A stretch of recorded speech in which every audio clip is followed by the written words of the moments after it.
What's up, everybody, man? It's your boy Outlaw V2 coming at you on a fucking Monday. Get this week started off right. Got a fucking appointment for my hair tomorrow, man. What do I gotta tell you, man? Some cycle updates, how I'm feeling. Some angles on Anadrol. I went and jumped back on Anadrol. I'm doing like a 3-week on, 3-week off kind of routine. I got blood results. I get blood work coming up this Thursday.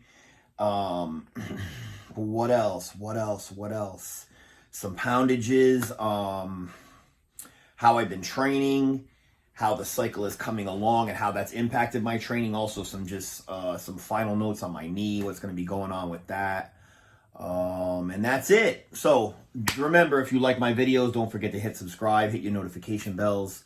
We just keep it real out here about, gear use. Again, note, for all my fucking Arnold Schwarzeneggers that just logged on to my fucking channel, I am not a bodybuilder.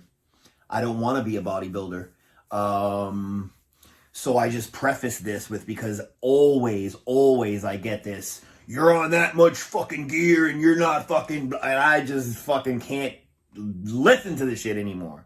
So understand, my channel is just about athletes, okay? Because a lot of different people use gear. Models use gear, fighters use gear, swimmers use gear,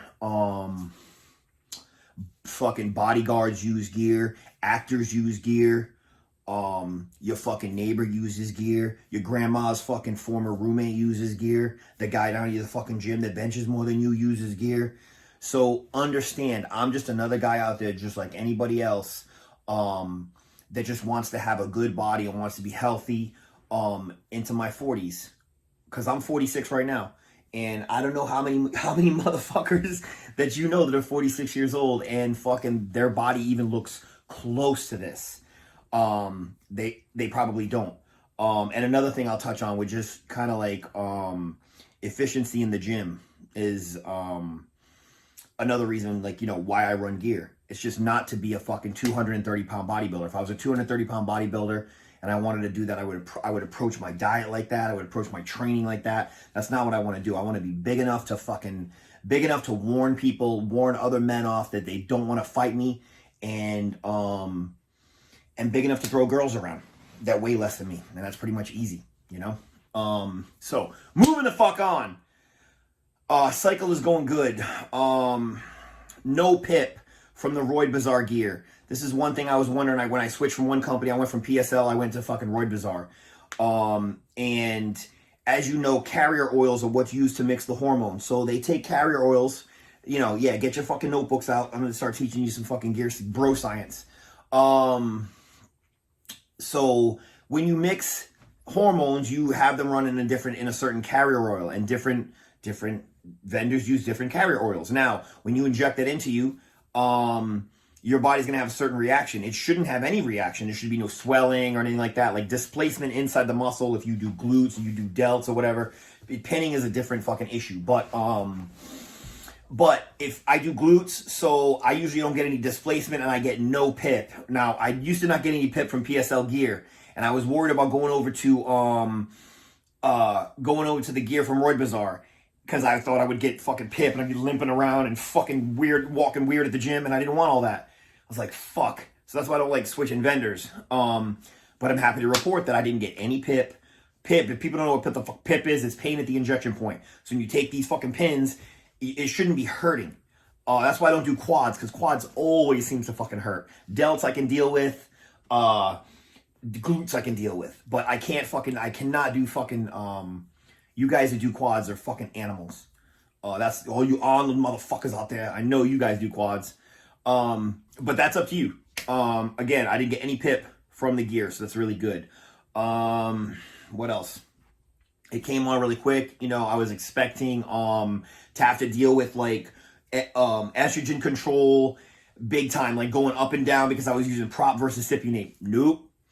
I've been stable on my AI dosage, been taking half an Arimidex like every 3 days pretty much, because my nipples will start to get itchy. I'm starting to notice it.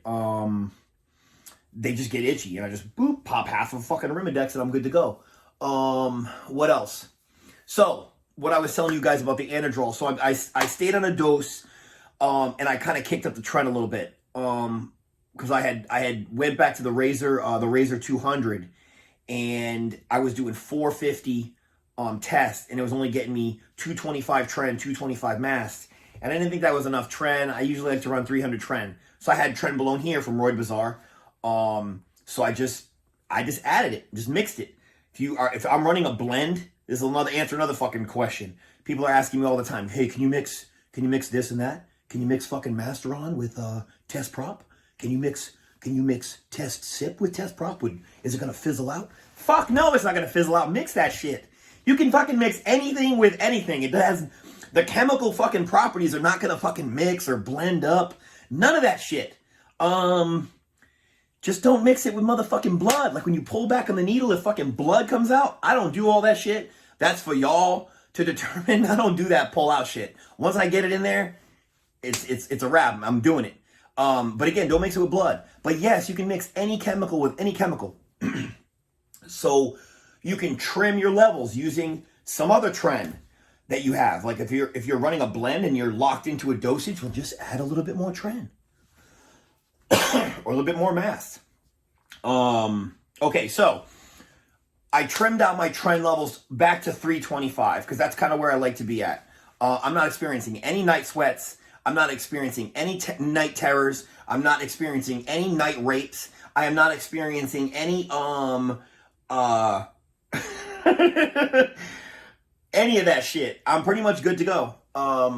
Anxiety and depression all the time, but that's pretty much like fucking normal for my life at this point. Because anxiety and depression and stress, I mean, for me, just go hand in hand. That's why I go to the gym and work out. Okay, so I trimmed out my trend levels and I started adding anadrol again. Now, I weighed myself just a little while ago and I was like, yes! I was 189 pounds. And player, when I started cycling like 5 years ago, and remember, there's long stretches of cruise in there. Like, I'm not cycling like the fucking entire time. But when I started, I was doing jiu-jitsu tournaments. You can go back into my Instagram page. When I started, I was making weight for jiu-jitsu tournaments at 165 pounds. And I was lean, but I was skinty. Skinty. Yeah, so, and I was at 40 fucking years old. Like, I was lean. I was fucking, like, I had muscle, but just not enough of it. So I'm 189 pounds, and I'm still lean. My abs are showing. Like, my body is good. Like, I could stand to lose probably like 5 pounds from here and just be fucking chiseled. Like, I don't have to make big changes to my diet to make my body look real fucking different. And that's where I want to be at 46. So that's kind of what I'm doing. I'm learning to trim out my cycles to allow me to do that. Again, so now with this cycle, the strength, anadrol is fucking, oh my God, dude. Literally, you piss strength. Like, you walk around and you just fucking point at weights like, bitch, come over here. That's how anadrol makes you feel. It's fucking crazy. And it puts weight on you. That's the only way I was able to make 190 and still be lean. Shout out to, I got to talk to my boy on Instagram that was telling me, he was like, hey, bro, you need to get them motherfucking A-bombs, bro. You need to get them A-bombs.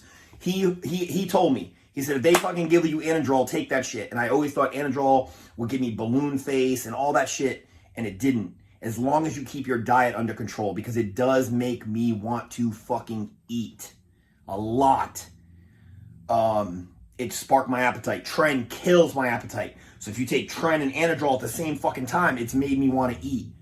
So now I need to fucking write down in my little fucking notebook what happened with this cycle and just go back to the drawing board and figure out where I want to go from here. Like, do I want to eclipse 200 pounds and still try to be lean and, you know, be fucking a mean green fucking lean fighting machine at 200 pounds? Maybe. I don't know. Okay. So anadrol's crazy. It makes you mad strong. I'm all about power to weight. Anyone that comes on my page and comments about, like, you know, oh, you're fucking small and this and this and that, understand that I fucking fight and wrestle in weighted classes. Like, you can only weigh this motherfucking much. If you weigh a pound more, you don't fight. You do not fucking wrestle or grapple or do anything. So I'm all about power to weight. So I was at the gym the other day. I got on the flat bench. I did 315 times 3. I did 315, like just no gloves, raw, 315 3 times. And I weighed, maybe that morning, I think I weighed like 186. Like that is a power to weight. Like that's what I'm never going to be like 240 pounds. And I don't want to be, because I want to be able to wash my own back and I want to be able to fuck like normal sized girls. Yeah, and again, and I don't have big legs. Like my legs are fucking tiny, especially with a knee injury. So I can't put any weight on my fucking quads to weigh a certain big ass amount. Because I mean, guys that are fucking like 205, 210, they have to be more balanced. Like have fucking same size legs as their upper body. And my upper body is bigger than my legs now. Even at these weights. I mean, I don't want to have huge fucking legs anyway, because I gotta oxygenate all that during fucking tournaments and fighting and being in the gi. I roll in the gi. I roll no gi. Brazilian jiu-jitsu for a long time. My fucking ears fucked up. So shout out to all my jiu-jitsu brothers, all my fucking Devura warriors. So yeah, it's just a different type of fucking sport. And I don't run trend when I'm doing that shit because I can't fucking breathe. So it's either cycling and rolling, or it's like taking time off and fucking wanting to breathe, or not doing trend. I mean, right now, jiu-jitsu's out because of my knee injury. I have a lateral meniscus tear that has to be surgically fixed. So I'm going April 12th. All right, I'm going to try to keep this fucking video not too fucking long. So, Anadrol. 3 weeks on, 3 weeks off to keep my liver good. I'm just going to see where it gets me, be 195, and we'll just go from there. I think that's it, man. I'm just going to trim up my diet. I'm going to lean out a little bit. I'm going to lose probably like 5 or 6 pounds. My OnlyFans is fucking jumping off. Anybody that wants my OnlyFans, you got to hit me on my Instagram at OutlawV 2.0. You can check that out. It's pretty lit. I guess you can see the other side of my fucking life. But shout out to all my Roy Bazaar boys. Shout out to fucking Chris, living that fucking single life, man. He's on vacation now. He's trying to fuck mad girls. If you're ugly, he will still take your number. Just hit him up. He lives in Jersey. He lives in dirty Jersey, but he's mad looking for girls. So if you need his number, dude, holler at me. Hit me up. All right, that's all I got, man. Holler at your boy.